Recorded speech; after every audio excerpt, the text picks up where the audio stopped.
There you go. Well, welcome everybody to the Accountability and Success Ignition Call. So happy to have everybody here. Hi, Amanda. She made it.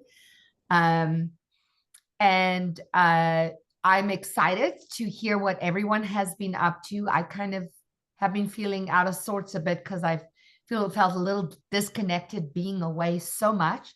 So be nice to reconnect with everyone. So today, yeah, let's share our number one goal. But also, if you have something new going on in your business that you'd like to share, please feel free to share that as well. Okay, because there's just a few of us. We'll probably get through this pretty quickly. And then, as I said in the Facebook post, I want to share a little something with you that came past my inbox that I thought would be great information to share with you guys with regards to writing copy that converts. I've been working with a couple new mentors and enjoying a lot of the information I'm getting from them. And this I felt would be really good to share with you guys. So, with that said, Tracy, why don't you start us off today? I would love to start us off today. Happy Monday, everybody. My name is Tracy Eleftheriadis. I am a speaker and a coach, and my expertise in highest calling is all about building relationships and using them to build our businesses. My number one goal this week is to invite people into the test drive for On the Bus. And I will have a link in the comments as well as my contact information. We are planning out a test drive. It'll be the last Wednesday of the month. And that's a 2-hour experience for people to really get a taste of what the mastermind itself is like. Yeah. I love that. Make sure you post it in the Facebook exclusive group as well, Tracy. Yeah, I will. I always do. Yeah, put it out there. You can start putting it there now. Do like one post a week and get people engaged in that. Thank you. I will for sure. Yes. Chris, why don't you go next? So my goal of the year was to be in more groups where I was the only man and all beautiful women. So I've reached my goal. I'm done. Chris Lipper on the Bus, Small Business Owner Coaching. I work with Tracy, and what we do is we've created mastermind groups, different than what you guys call mastermind groups. Ours are smaller meetings where we have 5 to 8 owners. If you know someone in the group you can't join, this is a place where owners get to come and be completely honest and vulnerable and say, I don't know what to do in this situation. What have you guys done? I've been doing this since 2008. Our meetings are facilitated. A good meeting, you won't know it's facilitated, right? That's when I know I've done a good job, where I'm kind of invisible a little bit. And it just works. Our cancellation policy is 30 days. Our average stay is 8 years. 45 of our owners have sold their businesses.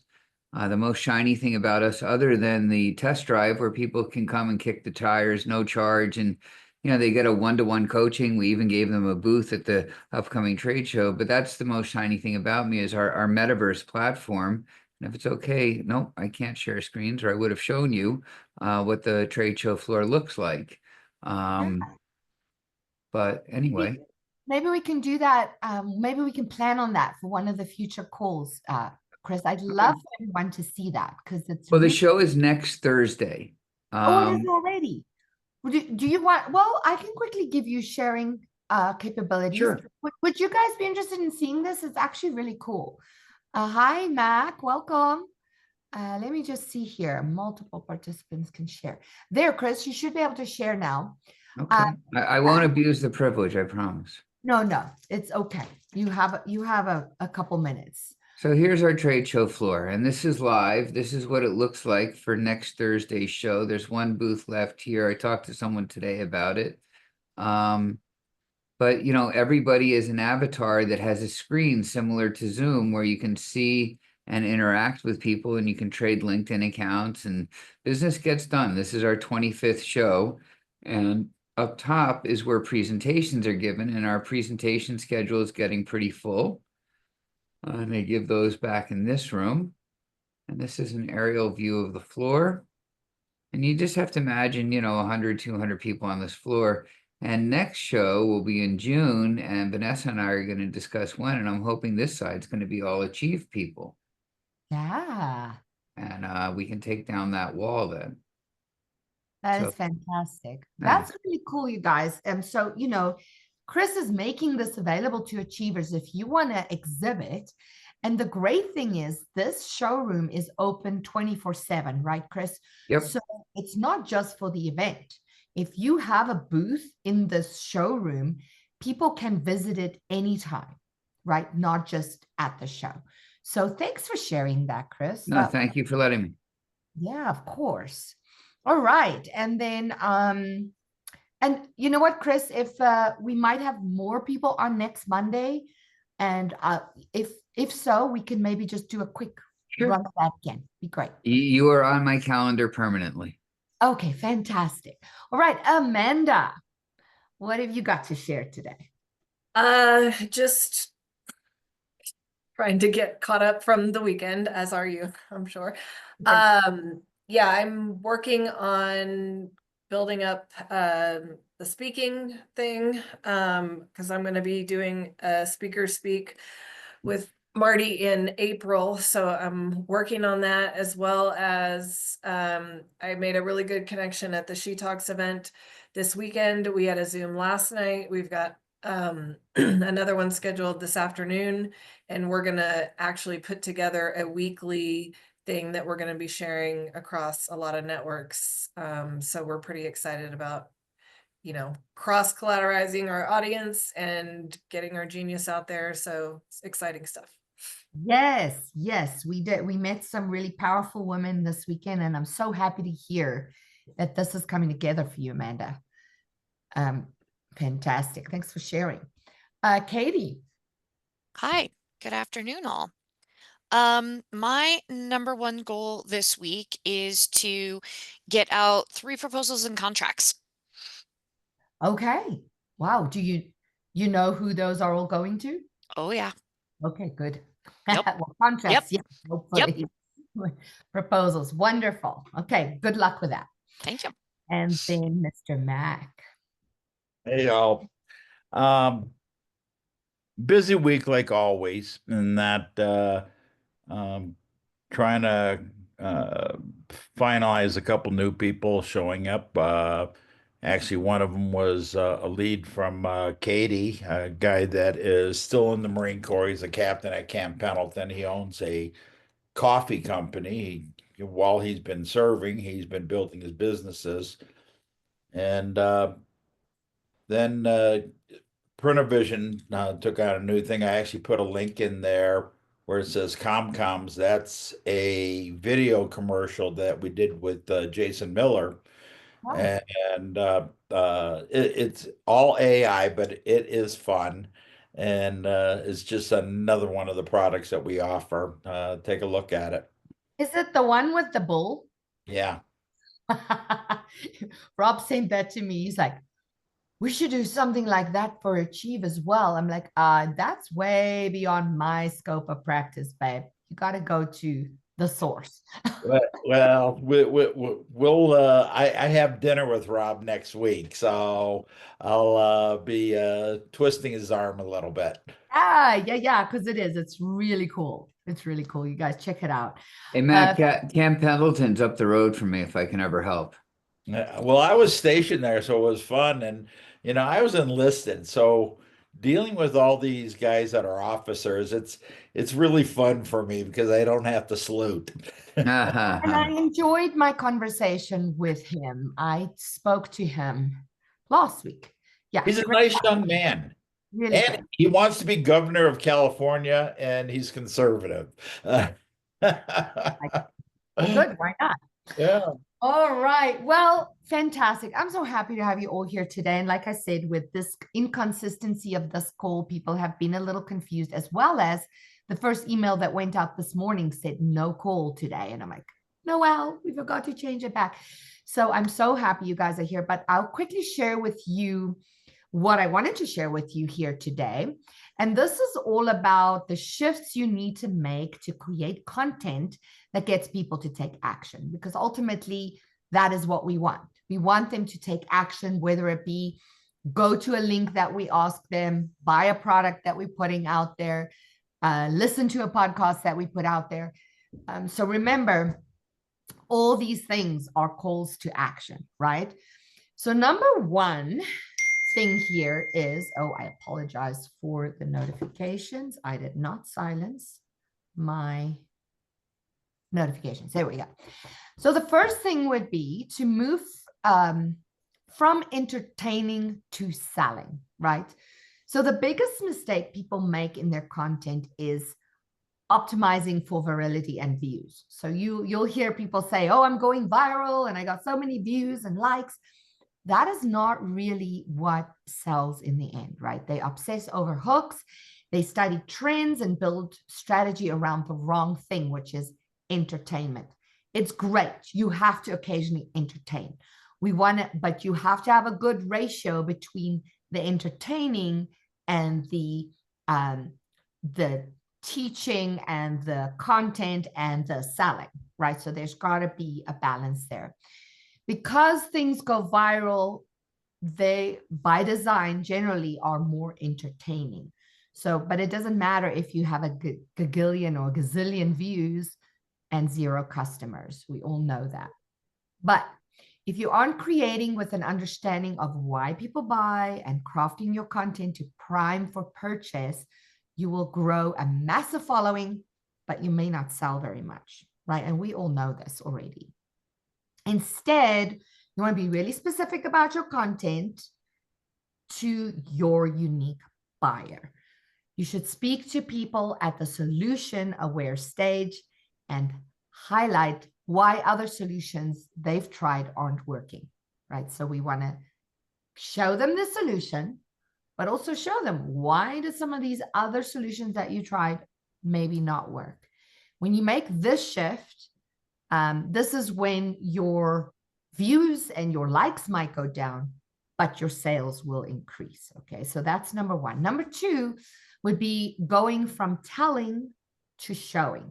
All right, so it's time to break out your 9th grade English and dust it off, because you can't give people a vision of what your solution offers if you're listing all features instead of giving your potential buyer hope. So you want to give them that light at the end of the tunnel, the ability to see what is possible if they work with you. So it can't be generic. It needs to be done with clear, descriptive, emotion-focused language that creates a picture. Well, you kind of have to become the Picasso, right? Or whatever artist it is that you like, right? So you want to really paint that picture. How do you do that? You do that, number 3, to move from informing to telling a story. Yes, we want to be informational, but how can we do that best? How can we reach our audience best? Is by telling them stories, right? So we all know stories do more than just tell. They evoke emotion, and people buy based on emotion. So again, you want to paint that picture, but the question is always, how do you tell a compelling story? Number one, you want to make it relatable. So whether it's your story or someone else's story, you want the story to actually be about what's possible for your reader. Okay, so you are sharing your experience, but you want to frame it in a way that makes your reader go, oh, wow, okay, I can see how that can be applicable to me. Okay, and then number 2, you want to make it interesting, keep it short and sweet. All right, don't get too long-winded. And then also remember, it should position you as the guide, not the hero.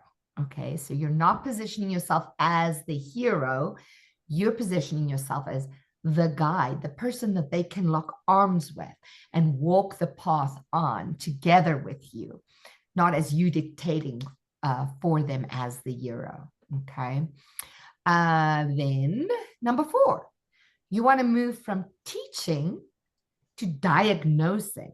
I like this one because I think we all get into, I know I get into teacher mode, just like I am now. I like to teach, but you want your content to be informational, but much less than it used to be. Because right now, I mean, with AI and Google and whatever else we have, they can go find the information, right? So instead of going straight to the informational, you paint a picture of the problem and diagnose why the problem exists. So you want to tell them, why do they have this problem? Then when you talk about the solution, offer a direct response to why the problem exists. This gives your viewer or your reader the aha moment. They need to better understand why they are, where they are, and immediately positions you as the guide that can help them get what they need. Okay, does that make sense? And then last but not least, move from polished to authentic. And you all know that word authenticity isn't one of my favorite words, but it really just comes back to just be you. Do you be who you are? You do not need to be a crying mess on social media to be authentic, right? You do not have to be dramatic to be authentic, but you don't have to be perfect. You don't have to be putting across that perfect image so that you can really share with people what is real about you and what you are sharing. So if you are trying to create content like other people, like mimicking the gurus out there, you may get views, but you will struggle to make the sales. Because when you're just copying what someone else is doing, then you leave your beliefs, your convictions, your truths out of your content. And that is when people won't feel compelled to buy. So those are the things you want to focus on, is really show people what your beliefs, your convictions, and your values are, right? Because that's what they feel connected to. So yeah, just keep it real. And like I said, you do you. You figure out what your identity is. And like, you know, how I say in university, what is that frequency that they have to tune into to find you? What is your frequency that they can connect with? So that's really what I wanted to share with you today. So just to summarize, move from entertaining to selling, move from telling to showing, and then move from informing to telling a story, and go from teaching to diagnosing, and move from polished to authentic. So those are the 5 tips I have for you today to kind of hone your copy that you're writing on social media, emails, wherever you're putting your stuff out there. I thought that was super helpful, so I really wanted to share that with you. Any questions, comments, additions? All good? Like, I love the polished to authentic. I thought that was killer, because people that are too polished, it's like people who wear suits with their shoes too shiny. I don't trust them. No. Well, and you know what, Chris, this was always my philosophy behind even creating workshop videos, you know, online education. People would always come to me and say, yeah, but I don't have a studio, or I don't have this, or I don't have that. Yeah. It's not about the production value and being so polished. It's about people connecting with you and your content. And so if the content is good, the energy is good, they resonate with you. That's all they want. They don't need, you know, glitz and glamour and all the things. So yes, absolutely. Some people just never feel ready to begin with. That's just their nature. But yeah. And then that's what I say to them is, if I just do it anyway. Yep. That's exactly right.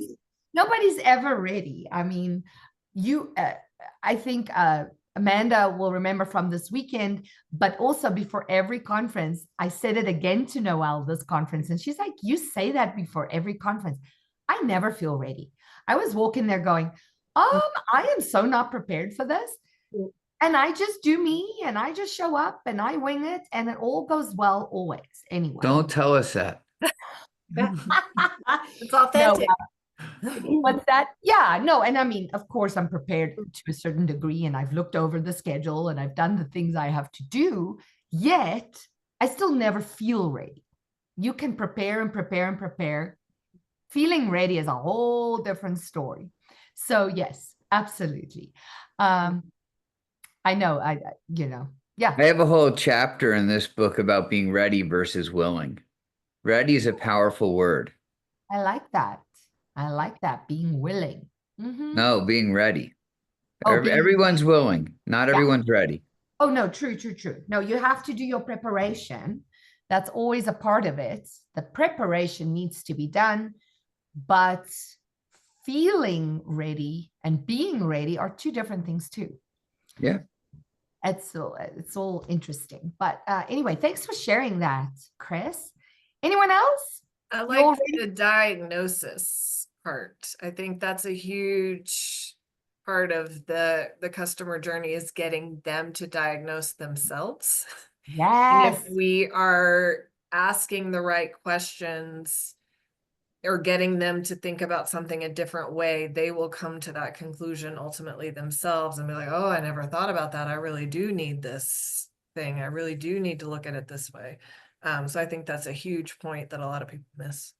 Yeah, I think quite often we just give them or tell them what we think their solutions Right. should be, but we don't really have them assess what the actual need is or the problem is that they're going through. Yeah, so that you're right, Amanda, that diagnosis part is pretty big. So I'm going to be keeping this on my desktop the next time I write copy. I think there's some great tips in there.